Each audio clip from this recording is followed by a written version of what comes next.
Um, you've heard us say, love is the process of meeting needs. Anything else is hallmark sentimentality. Love, you never see Jesus talking about love. You never hear God talking about love without it meeting a need. For God so loved the world that he gave his only begotten Son. He met a need because of that.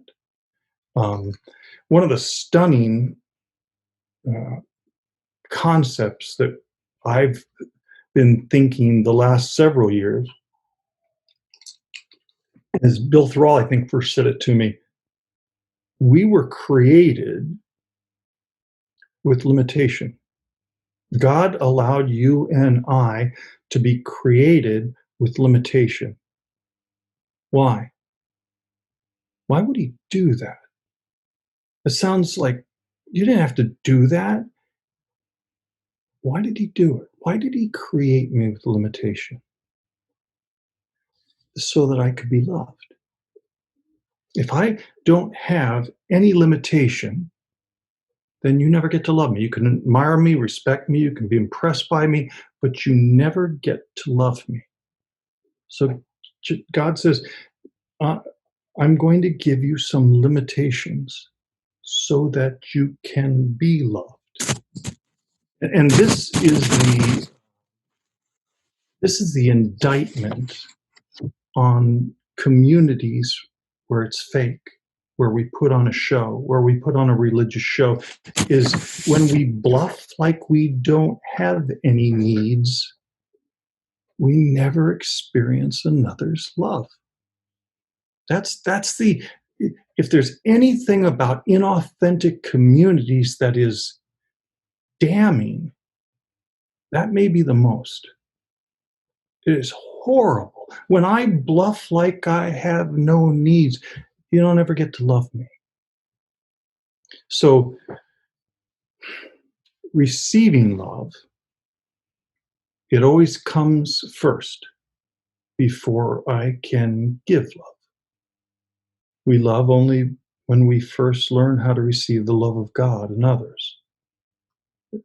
All in the gospel or in the letter of First John, we love because he first loved us. And so as Galatians 6:2, I want to earn your trust because otherwise I never get to help a person. I never get to love them. I never get to meet their needs because I can never get behind into the things that they're actually thinking. I want to earn the trust so that you will eventually, in conversation in a restaurant or on a hike or when something horrible has happened, that you finally get to say the lies that you carry about God and yourself. And I think of the ones that I carry about myself that I, over the years, have carried. But fortunately, for the most part, I've allowed myself to be loved and allowed people into those lies to where they could be exposed. If they don't get exposed, they become self-permission, self-justification for any number of failures. Um, I've thought at one time or another, God, I think this sin issue is too strong for you. So I give up. So that's how that goes. God, I think this sin satisfies me more than you. And so eventually I'll give myself permission to fail. Or God, I don't think you've taken care of me the way you maybe take care of that person or them.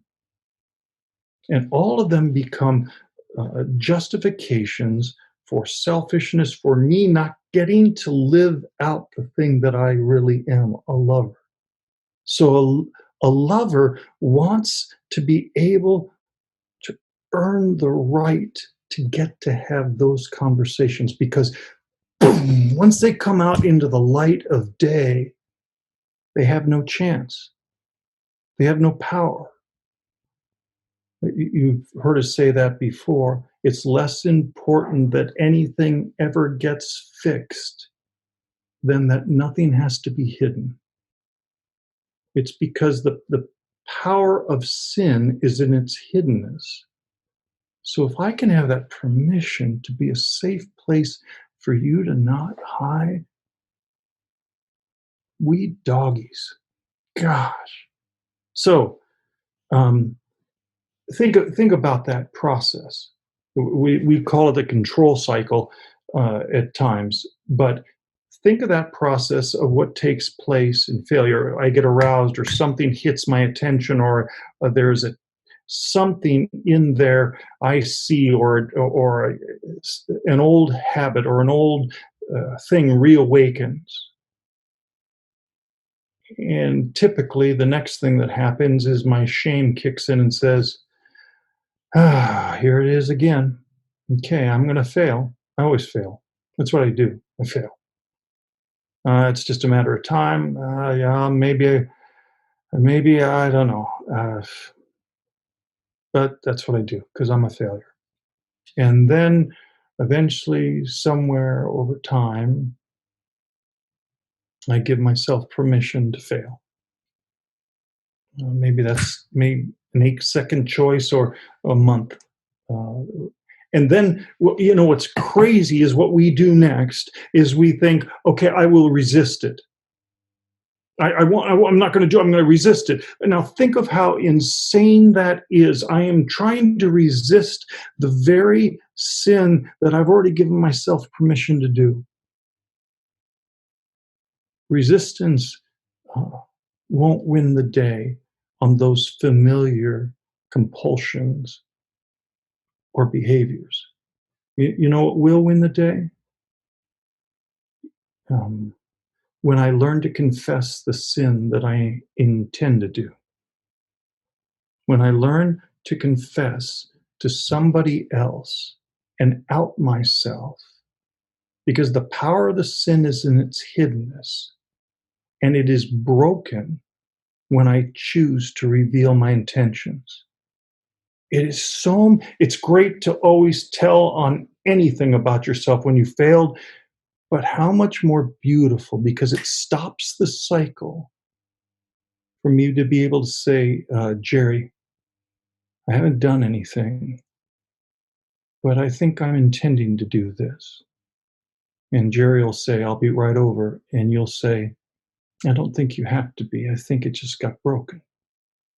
That's the power of permission and protection. I want to tell you that this never gets easier.